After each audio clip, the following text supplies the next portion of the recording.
So when I say the word negotiation, what's the first thing that comes to your mind? Well, generally people think of negotiations as these really big, like one-off events, right? Like salary negotiations, negotiating for a used car, maybe a giant business merger, or like massive geopolitical peace deals ending wars, right? Only when we think of negotiations in this kind of way as these rare one-off events, we don't think of them as being daily things. And as a result, we don't really practice it or try to understand the art of negotiating. But what if I were to tell you that the average person actually participates in between 5 and 20 negotiations per day? See, any decision that's made where the outcome affects more than one person is a form of negotiation, right? Things as simple as where to get lunch or go to dinner with our friends, asking that hottie out on a date, or whether or not your toddler needs to be wearing pants because it's only 40 degrees outside, right? Only despite people negotiating on a daily basis,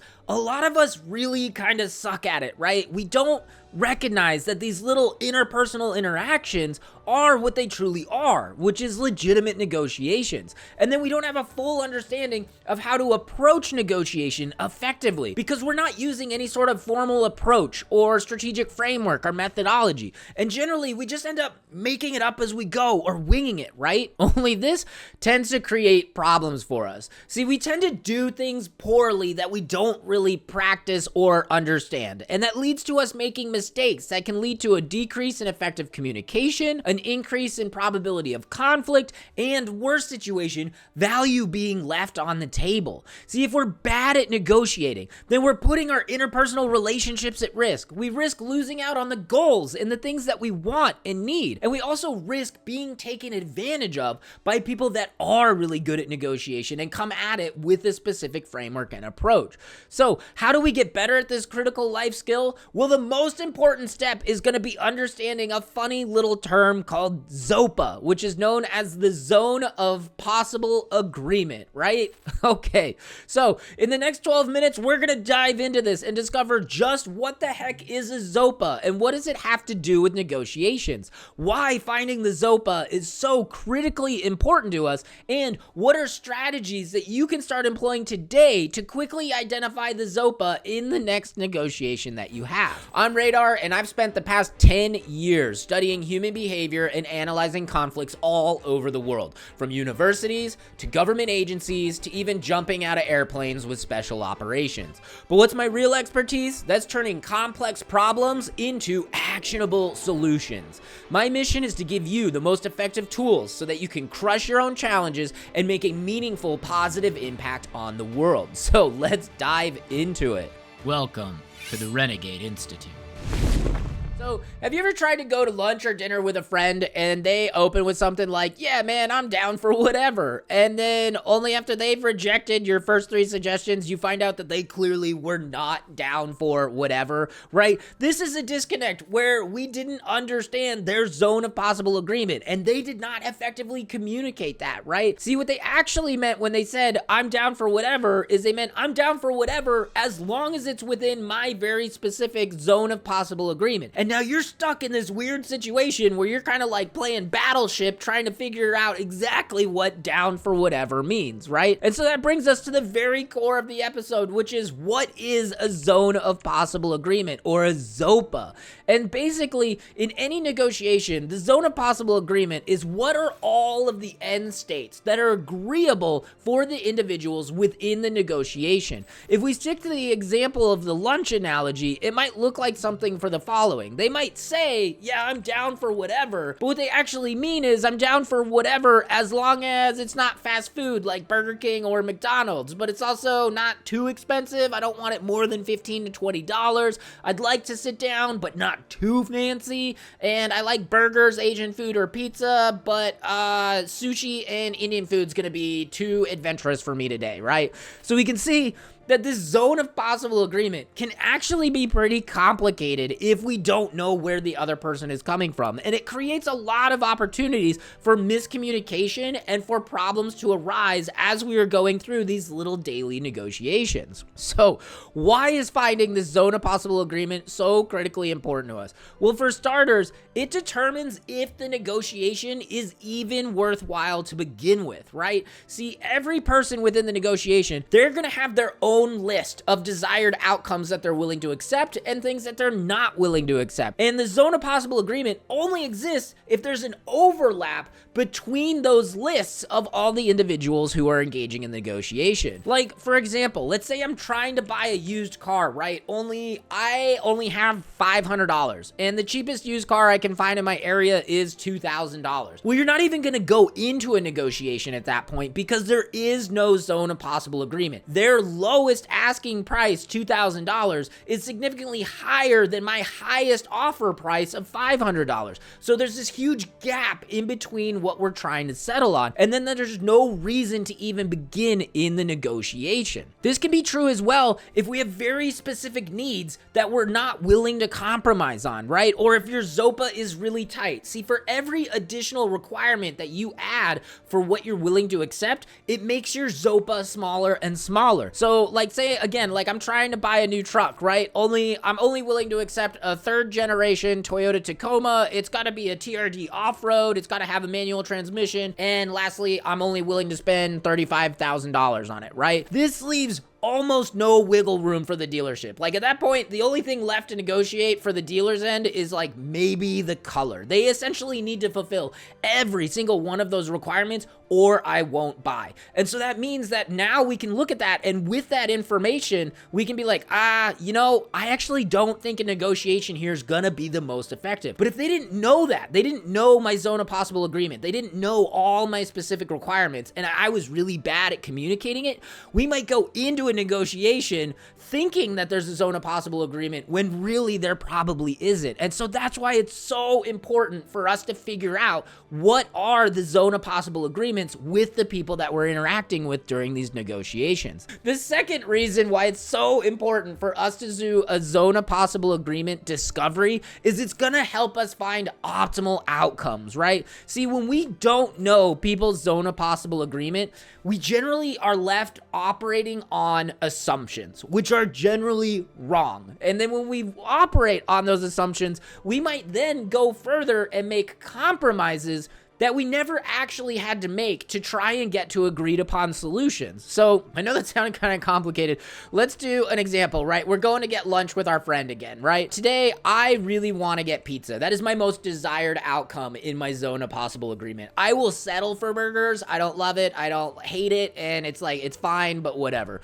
But I also know that the friend that I'm getting lunch with loves burgers. And if we don't do a zone of possible agreement discovery, we don't have that communication to find out what our best interests are, I might not learn that my friend has had burgers 3 days in a row now and he's sick of them and he really wants pizza today as well. But because I compromised and I said burgers because that's what I assumed he wanted, he might assume that that's also my optimal solution and compromise on that as well. And then now both of us have agreed upon something that is actually suboptimal for the list of things we want because we're trying to maintain the harmony of the relationship and because we're not having clear and effective communication. And what that does is it creates a situation called leaving value on the table. And basically it's like the optimal solution for both of us was pizza. But because neither of us tried to fully understand the other zone of possible agreement, the most desired outcome was wasted. We missed it, right? Because we were operating on these assumptions. And then we made these compromises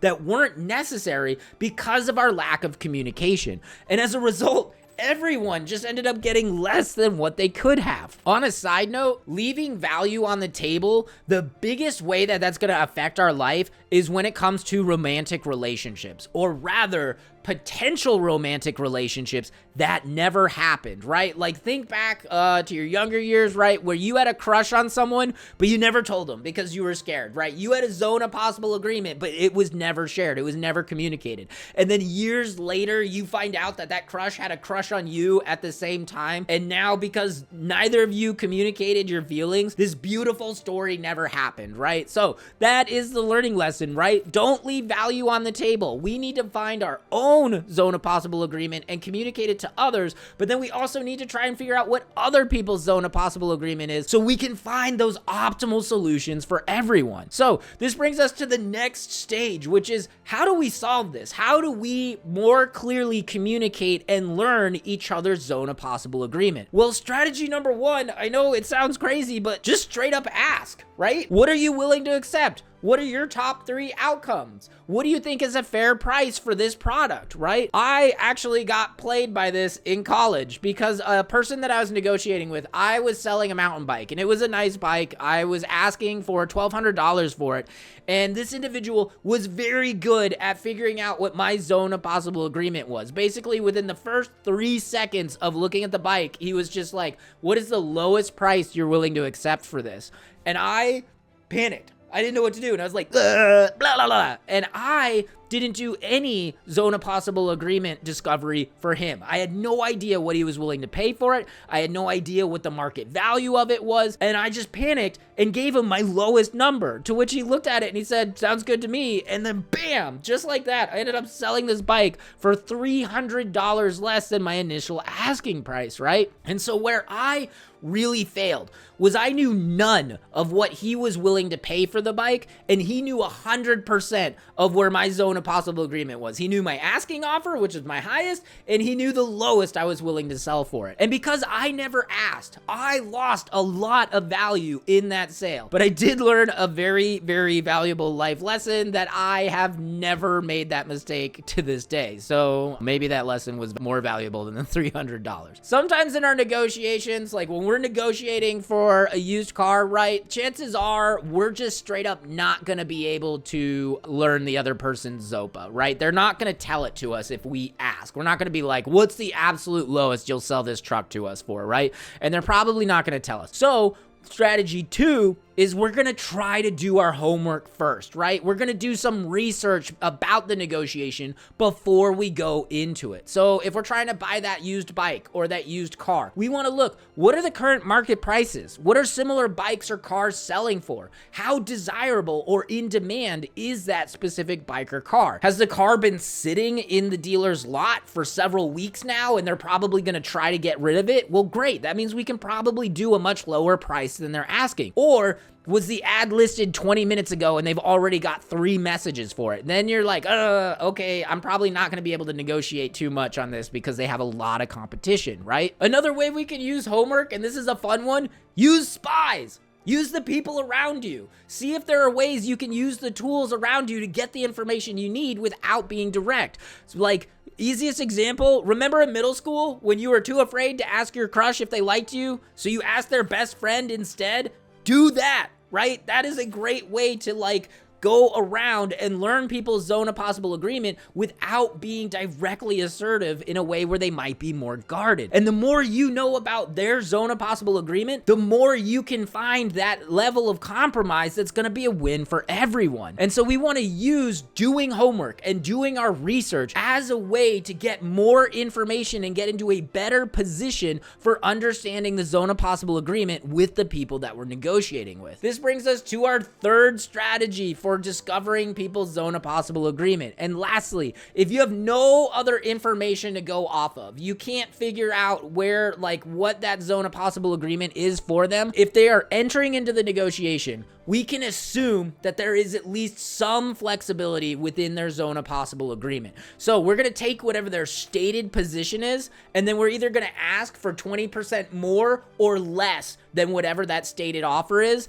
and then we're gonna gauge how they respond. For example, we're going to buy a used car, right? We're gonna offer a selling price 20% less than the sticker price that they have it listed for. If we're going into a salary negotiation, we're gonna offer a salary at 120% of what the posted ad was listed for. And then we're gonna see how people respond from there. If they refuse to budge, if they're like, no, I can't do that, they really stick to their guns, then this means that they probably have a really tight ZOPA and there's not a whole lot that they're gonna be willing to negotiate for. If they accept it right off the bat, congratulations, you just got 20% more or less than what their initial offer was. You are coming out ahead, way more ahead than you would have had you not negotiated at all. And if they're kind of hesitant, but they seem open to it, that's your indicator that it's time to start haggling, right? If they're hesitant, that means you're probably close to the outside of their zone of possible agreement, but with some more communication and a little more back and forth, you can probably land on a solution that's gonna work well for all of you, right? And this is how you open the door